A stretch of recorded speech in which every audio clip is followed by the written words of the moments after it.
new book of Leviticus of Vayikra, and this week's Torah portion begins with Vayikra el Moshe, and God called to Moshe.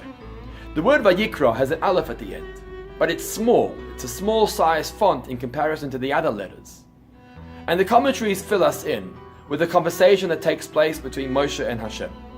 Moshe says to God, I'm not comfortable with the phrase that says, and God called to Moshe. Who am I that God should call out to me?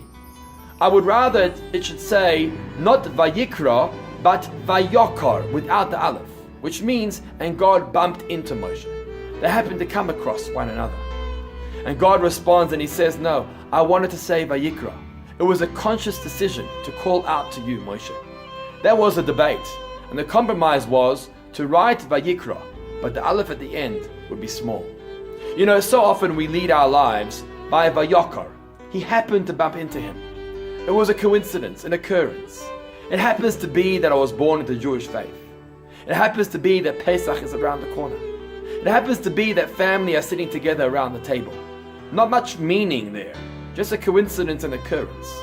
And God tells us we should lead our lives by Vayikra, with consciousness and mindfulness. When we come to Shul, we know why we're coming to Shul.